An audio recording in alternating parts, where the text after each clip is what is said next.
শিৱসাগৰ জিলাৰ আমগুৰিৰ ভূঞাহাটত অৱস্থিত আউনীআটী শাখা সত্ৰত আজিৰে পৰা আৰম্ভ হৈছে বাৰ্ষিক পালনাম মহোৎসৱ। আজি পুৱা নামোৎসৱ সেৱা সমিতিৰ সভাপতি প্ৰফুল্ল নেওগে মূল পতাকা উত্তোলন কৰাৰ লগতে অন্য ৩৯খন পতাকা উত্তোলন কৰে অঞ্চলটোৰ বিভিন্ন স্থানৰ পৰা অহা নেতৃস্থানীয় লোকসকলে।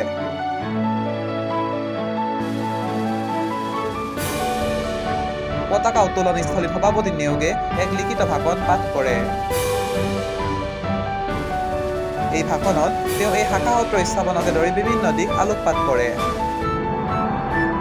পতাকা উত্তোলনৰ লগতে স্থানীয় তৰুণ শিল্পীসকলে বৰগীত পৰিৱেশন কৰে।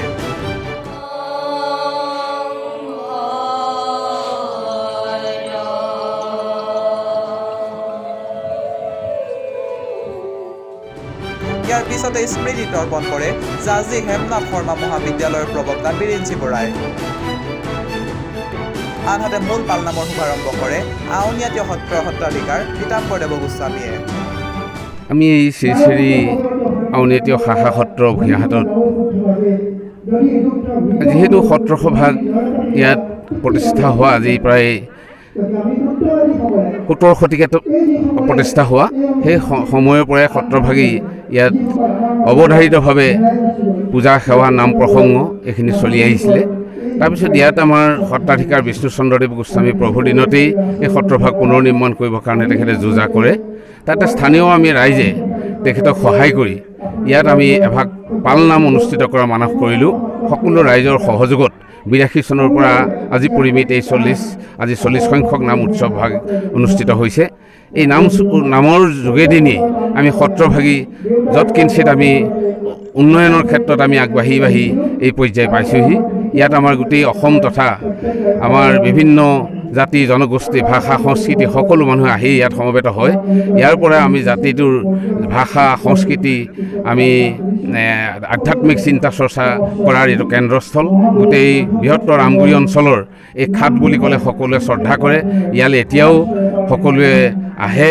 ইয়াত এভাগ মাননি দিলে নিজৰ মনৰ দুশ্চিন্তা দূৰ হয় বুলি বিশ্বাস আছে, আৰু সেই বিশ্বাসৰেই এই সত্ৰখনিৰ যি জাগৃত এটা সত্তা, এই সত্তাটোক সকলোৱে শ্ৰদ্ধাৰে এই পৰ্যন্ত আমাৰ কাম কৰি আছোঁ। এই সত্ৰত প্ৰায় ৬০ দশকৰ পৰাই আমাৰ শ্ৰদ্ধাৰ আমাৰ শ্ৰী শ্ৰী বসন্ত হাজৰিকাদেৱ ইয়াত স্থায়িত্বভাৱে থাকে। তেখেতে বিষ্ণুচন্দ্ৰদেৱৰ তেখেতে সোঁহাত স্বৰূপ আছিল, আৰু সেই সূত্ৰে এখন ডেকা সত্ৰাধিকাৰৰ সত্ৰ বুলি কয়। আৰু সেই সত্ৰৰে তেখেত পাচনি চাৰিং চহৰৰ পাচনি।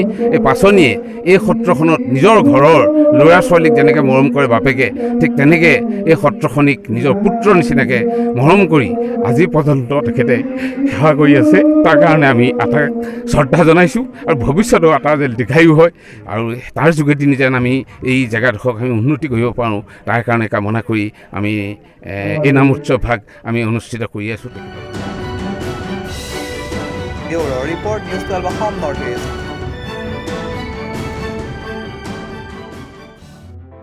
নিউজ 12 অসম নৰ্থ ইষ্ট, যাত্ৰা আমাৰ অবিৰত, সংকল্প অপ্ৰতিৰোধ্য।